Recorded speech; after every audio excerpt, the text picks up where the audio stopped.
Thunderstruck's narrative walks us through an unexpected couple's intertwined bond. Brilliant inventor Guglielmo Marconi is the first of these two men. He accomplishes the unthinkable at the age of 20 by developing a wireless telegraph system based on radio waves. But Marconi's ambition has no limitations. He is more of an ambitious businessman than an altruistic scientist. The second man is somewhat less outstanding. Introduce yourself to Dr. Holly Crippen, a guy who makes a fortune by peddling profitable, wonder treatments. Crippen starts to feel desperate though when the government intervenes and moves to shut down the patent pharmaceutical sector. These two men do share certain commonalities despite their differences. Both develop passions for attractive young women. Both would make poor husbands. But, just one becomes a murderer. We'll take you through the development of wireless communication during the period of Tesla and Edison in this audiobook adaptation of Erik Larson's Thunderstruck, while also following one of the most thrilling heists in history. The crime is described in Section 5 in a pretty gloomy manner, as is typical in murder stories. So bear that in mind if you're a little trembling. If you're ready, buckle up for a wild journey with that. How did the early 20th century escape of an improbable killer coincide with the development of an apparently magical sort of communication technology? A love story sets the stage. Dr. Holly Harvey Crippen, who is already widowed at the age of 30, has the unlucky encounter of meeting Cora Turner. At the age of 17, Cora has ambitions to become a singing superstar. But every month she deals with excruciating anguish. She undergoes surgery to remove her ovaries, leaving the couple infertile for all time and herself with a huge scar down her belly. Later in the plot, this information will be important. Crippen is a fair-skinned man who is of average size. He had grown up in a renowned and well-respected family in Coldwater, Michigan. The Crippen family is deeply religious and has made a sizable investment in the construction of a Methodist church. Although it hasn't always been lucrative, the medical field is starting to gain respect and social standing by the time Crippen enters it. In fact, Crippen has been successful in the homeopathic field, which is at the moment regarded as a reputable branch of medicine. He eventually begins working for a business that offers miracle cures. Yet in 1893, a financial crisis reduces his income and keeps his newlywed wife from realizing her ambition to live in New York and become a well-known stage singer. She stays in New York instead of traveling to London with Crippen. Crippen is quite unhappy about that and the fact that she likes to flirt with other men. While all of this is happening, a 20-year-old guy by the name of Guglielmo Marconi learns about the amazing achievement of German physicist Heinrich Hertz in wirelessly transferring electrical signals. What Marconi doesn't know is that this is not even being considered as a long-distance transmission method by the eminent minds of the day. We all know that's not possible. Marconi might have stopped there if he had been informed of that. As an alternative, Marconi spends years perfecting his long-distance wireless communication system. Marconi works frantically because he believes his idea is not particularly novel and is also being explored by others. His experiments consist of basically trying everything till it works because he is not a scientist. While his father is unsupportive, his mother is. Ultimately, Marconi triumphs. He travels to London with his mum after packing up his machine. The cops seize his device as soon as he exits the train because they believe it might be a bomb. They immediately obliterate it. Cora Crippen is proving to be unable to succeed in New York. She ultimately relocates to London to be with Crippen and pursue a career in show business in vaudeville in Britain. As a result, Crippen continues to be busy pursuing his business goals and attempting to turn a blind eye to his wife's misdeeds while she begins pursuing her new dreams in England. But he can no longer turn away when Cora finds herself a new love. He also is unable to release her. For some reason, he still supports her lifestyle and occasionally even pays for her to spend nights out with Bruce Miller, the man she claims to be in love with.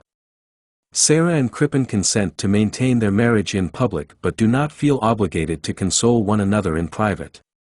In the interim, Marconi has created a new device after overcoming his failure with the London police. His anxiety that someone else could realize his vision before he does is made worse by the wait. William Preece, the British Post Office's head electrician, is met by him right away. Preece is immediately in awe of the innovation and spends lavishly to fund Marconi's further research.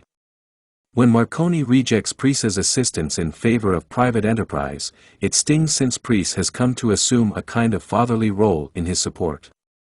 Marconi is not a scientist, rather, he is a practitioner or inventor who tries to make use of the science that already exists. He is also a successful and ambitious entrepreneur. The scientific community objects to his attempts to patent his invention, particularly Oliver Lodge, who believes he could have easily accomplished what Marconi has if he had realized the public would be interested. Lodge starts contributing regularly to newspapers to remind readers that Hertz found these Marconi waves, and that everything Marconi does has already been done. He is not totally correct in that regard.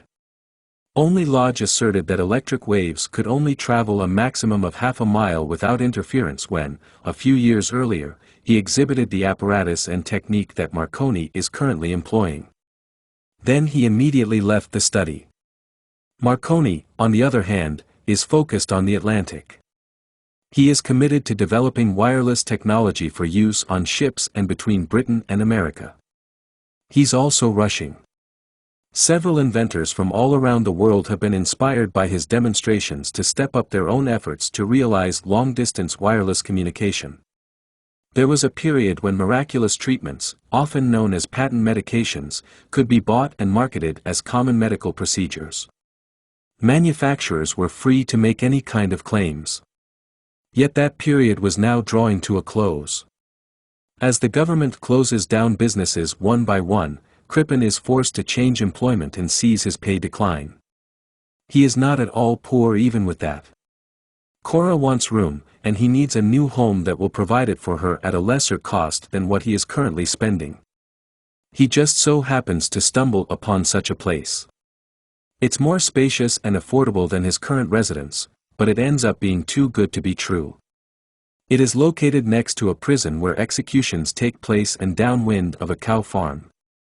Yet, the home allows Cora and Crippen to coexist in different residences while still presenting themselves as a happy married couple.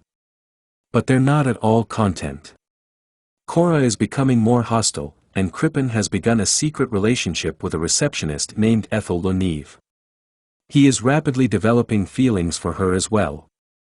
Marconi has located an 8-mile-long plot of land on the other side of the pond where he plans to erect a power station with antennae tall enough to transmit and receive messages over the ocean.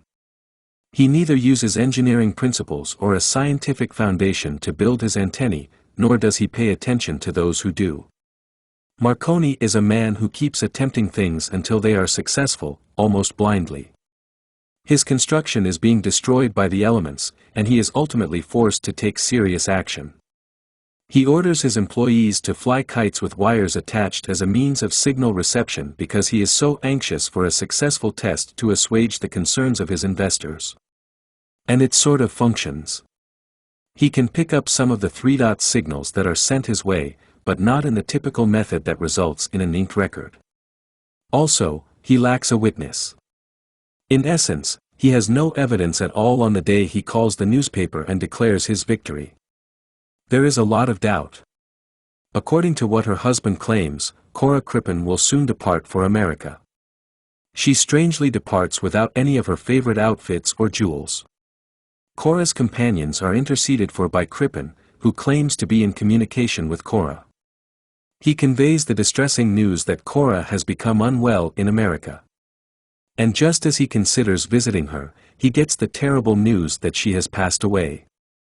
Ethel Leneve, his receptionist, moves into the home with Crippen and starts adorning herself with Cora's jewelry. They are both really content together. Soon after Cora Crippen's death, her pals start looking into the enigmatic circumstances surrounding it a little more. The responses from Dr. Crippen simply don't seem reliable or thorough enough. John Nash and Lil Hawthorne, 2 pals, seek the assistance of a mutual acquaintance who also happens to be in charge of Scotland Yard's recently formed murder squad. After hearing their account, he sends Detective Chief Inspector Walter Dew to investigate. Du first doesn't believe there is any significance to it. It appears to be a completely normal instance of a man ending an unsatisfactory marriage swiftly with his receptionist following her passing. Even if the situation may not be ideal, it is not illegal. Du, though, ultimately decides it's time to speak with Crippen directly after conducting further research. When pushed, Crippen admits that he made up the details of his wife's passing. The doctor is correct in saying that his wife is still alive. As he races against time to be the first to perfect transatlantic wireless communication, Marconi's experiments at this period transport him back and forth across the Atlantic. Although he has had some success, none of it has come close to living up to his claims. He has informed the public, among other things, that he has achieved a tuning technique that completely removes the risk of interference.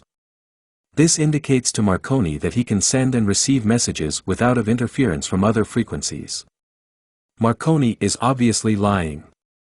Neville Maskelyne, a magician, is determined to demonstrate this. Maskelyne specializes at deceiving others, therefore he can tell when someone else is pulling the same ruse. One day, Marconi and John Ambrose Fleming, an electrical engineer he had recruited, planned to present a talk and a demonstration at the Royal Institution in London, the city's primary forum for scientific exchange.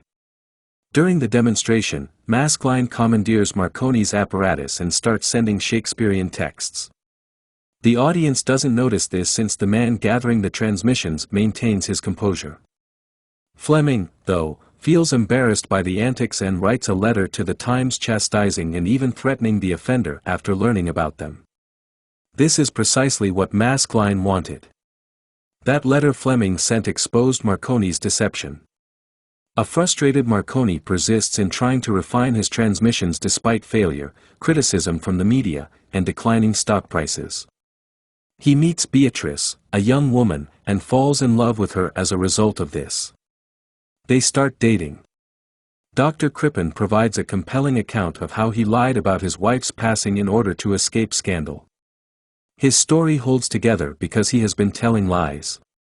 He now denies having any ulterior motives, claiming that he only wanted to stay out of trouble so he could spend time with his mistress, Ethel. A lie was also told to Ethel. Inspector Du tells her the truth and observes that she truly is surprised. Crippen continues to lie while being cordial with his Ethel. He assures her that word will eventually get out that Cora is still alive. And that if they want to avoid the scandal, they'll have to flee. He gives his young sweetheart a boy's outfit, chops off her hair, and the two of them run away. Inspector Du has previously made 3 unsuccessful attempts to search the Crippen residence while loitering in the coal cellar. He returns to the house for a 4th time with the intention of spending more time there because something has been bothering him regarding that coal bunker. He starts squeezing bricks with his companion until they discover one that is loose. They then start digging. They don't have to dig for very long before they come across shockingly decomposed human remains. And as a warning to those who are still hearing this audiobook, the next section becomes somewhat gloomy. The organs in the remains have all been removed, however they are still attached to one another. The skin was flayed, then buried on its own. Finally, the victim's head, hands, feet, and pelvis have been removed, making it impossible to identify the victim's gender. Additional examination reveals bleached hair, which Cora frequently wore, and a scar running along what would have been the skin's midsection. These crucial pieces of information allow for the official identification of Cora's remains. The search is on for Dr. Crippen. In the meantime, Fleming, who lost his job following the Maskelyne incident but was later rehired as a result of 2 innovations that Marconi required, has made significant contributions to wireless technology. Marconi can now deliver on his promise of clear, interference-free signals thanks to Fleming's innovations. Furthermore, Marconi discovers for himself that horizontal lines function more effectively than vertical ones. Marconi eventually succeeds in perfecting transatlantic communication. And his equipment is dispersed throughout. Beatrice manages to have one daughter who is still alive after he marries her and drags her around the globe. Their second child is born while Marconi is at sea carrying out research. Because Beatrice doesn't know which ship he's on, she sends Marconi a wireless telegraph from somewhere in the Atlantic. Marconi is located and calls back home with the help of ship-to-ship wireless communication. Technology can sometimes improve before a criminal grasps it. Consider the first killer who was apprehended using fingerprints or the first person who received a speeding ticket from a traffic camera. The remainder of this tale proceeds similarly. Few people have genuinely thought about the full ramifications of Marconi's wireless communication, despite the fact that the entire world is fascinated by it. Hence, when Crippen and his mistress board the Montrose commanded by Captain Kendall, they are unaware that they have already been apprehended and must only wait 11 days for the handcuffs. Ethel is dressed like a boy, and Crippen has shaved his mustache. They are assuming the roles of a father and son and using the last name Robinson. Early on in the journey, Kendall recognizes them, and by day 3, he is waiting by his Marconi device for them to pass close enough to a receiver so that he may deliver one of the most well-known wireless signals in history. Inspector Dew receives the telegram and joins a ship that can pass the Montrose and arrive at its destination 1 day sooner. He has a signal sent to inform Captain Kendall of his plans once his ship is close enough to the Montrose. Wireless communication has allowed the world to learn about the murderous doctor and his lover in the interim. The Canadian wharf where the ships will finally dock is crowded with reporters. By sending updates on the couple's activities, Kendall takes advantage of his 15 seconds of fame. People all across the world are insatiable. Crippen finds the journey to be delightful and enjoyable. He and Ethel never consider the possibility that the loud noises coming from the ship's Marconi room could be a warning of their impending death. Inspector Dew boards the Montrose and it arrives at its destination and shakes hands with Crippen. Ethel quickly collapses. We've learned about 2 guys in this audiobook, Marconi, a brilliant young inventor who later became a successful businessman, and Crippen, a little, quiet doctor who would sacrifice anything for love. We've also seen how a daring escape and the development of a new technology combined to produce one of the most thrilling criminal pursuits in history. The cleverness of a man he had never met sealed the fate of one man.